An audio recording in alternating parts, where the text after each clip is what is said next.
There are those that just want to be left alone, and those that just won't leave them alone. Which one are you? The Ernest Hancock Show.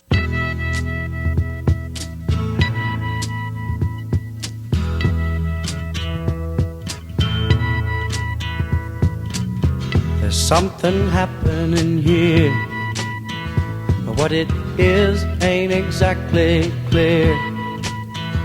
There's a man with a gun over there, telling me I got to beware. I think it's time we stop, children. What's that sound? Everybody look what's going down. Yeah, let's stop and take a look. Ray Stern, staff writer for the Phoenix New Times here in Phoenix, Arizona, IA. He's going to help us here on Declare Your Independence with some information we need about, this is how law enforcement's done here.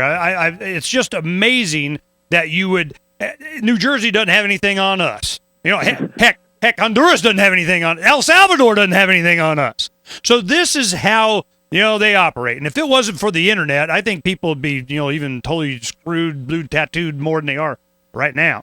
So the one thing that we're working on right now, our producer is pulling this up. We had what tipped me off that this is all going on because I don't pay attention. I just seriously, man, I just can't muster up enough to give a crap. Because it's just, you just know that he's going to finally get it to where he's going to get nailed. And at 78, he's just doesn't, he's not, fired in peak condition. You know what I mean? So it'll all come around. Now, at least that's what the current county attorney thinks. I thought that 20 years ago. Okay, now what happens is that I got information that we're trying to confirm that one of the detention officers that is part of this thing, named Navarrete, was arrested for this big issue that's coming up we're going to talk about, and a week and a half later, quietly, charges weren't filed and dropped. So we knew that. I asked you to go check on that, and which one of us finds out first wins, okay? So that would be a story in and of itself. Now, let's go ahead. What's the big story going on now that we have inside it? And the one thing I want to go before we even get into that is there was this group they keep referencing called, what is it, MACE or something? Right. And what is that? That's the Maricopa Anti-Corruption Enforcement Team. It was a task force, essentially, that Arpaio and the former county attorney Andrew Thomas put together starting in 2007. And whatever they intended it, and apparently it was intended, I should say, to be a tool to go after their political enemies, because that's what they mainly used it for. So this was the group who did those bogus investigations. They produced indictments before the investigations. They spent $100,000 on fishing expeditions and things like that. So the people they went after, they're all scum, and everybody's corrupt as far as I'm concerned. So the more they eat each other, the better. That complicates the issue a little bit. Not all of them are scum, and scum's a tough word, but I looked at some of the things. Want some stories?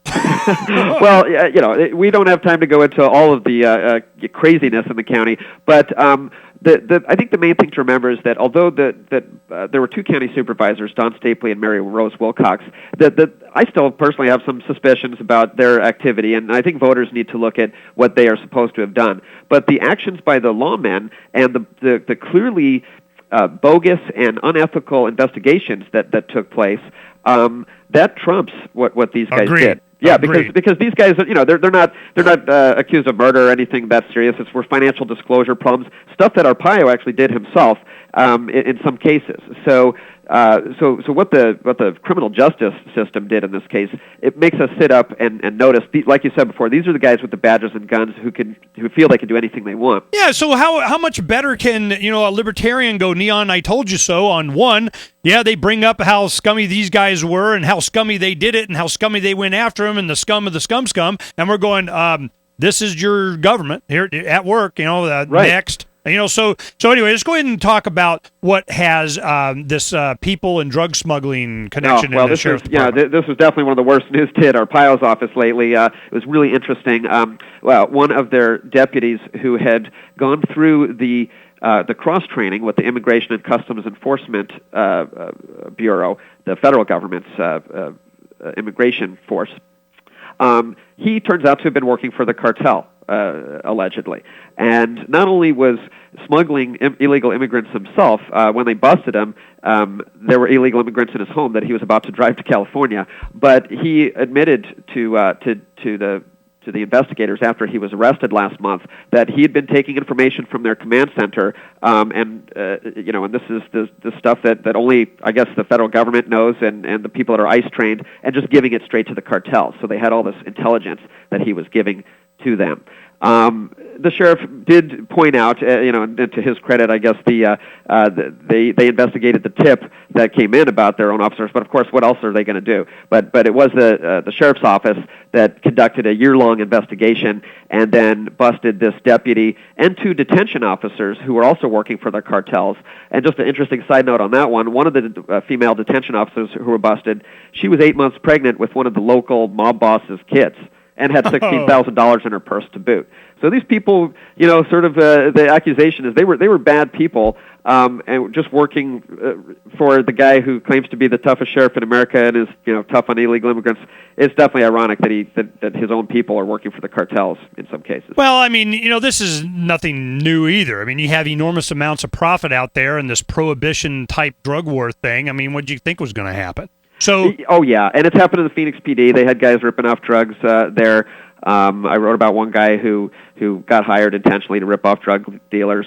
So this could happen to anyone. But when it happens to a guy who's written books, calling himself the toughest sheriff in America, it's just one of those ironies that you've noticed. Yeah, I want to follow through with these guys. I hate to even say it, except I trust the person that said it, and they think that one of the guys that was arrested doing this was not charged, was released. And I'm going, how does that happen a week later, especially when he's got illegal immigrants in his house? So I'm just going, I got to follow up on that one. But if that's so, well, let me know. Well, if that's so, man, I'm going, ooh. Yeah, I'd love to report that. That would be an interesting turn of events here. I doubt that, though, because he's got such connections to the cartels that if he was released, obviously he'd be swept back to Mexico by the cartels. Although that might not be good for him. He might be killed. So maybe they released him. But, maybe they released him. It was a death sentence. Yeah, it could be, or it could be that they're not going to charge him because they're going to use him as a informant. And obviously he knows a lot, so they could make a deal with him that may be beneficial for all of us. Oh, maybe that, beneficial. Do away with this drug war thing. What, are you kidding me? We have, man, I can go on and on and on. The thing, where do we set right now? Arpaio is, he's always a change the lead guy. Change the lead. All of a sudden, I apprehended some real Alpha Centauri aliens right over here. Take a look. Has he got something up his sleeve? Has he tried anything? Well, he did recently have another immigration sweep. I think he'll continue to hit on that. So he's going to continue these Joe shows.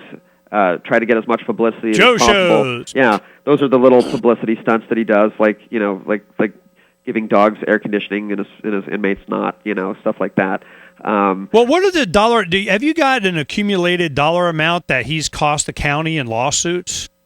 Yeah, New Times calculated that out to be about $45 million at one point. Wow. The sheriff's office disputed that, but I trust our reporters who went through it with a fine-tooth comb, and not only is it a large figure just on its face, but it's a lot larger than one of the counties we compared it to, which was L.A. County, which is even it's about the same size as the Maricopa County jail system, and they don't seem to have this record of losing $1 million lawsuits because of the abuse that's happening there.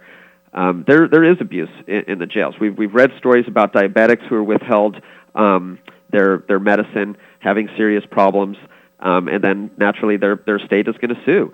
And you look at the treatment that they faced from these guards. They're asking for medicine. They're told to shut up. One of the most famous cases was that guy Norberg.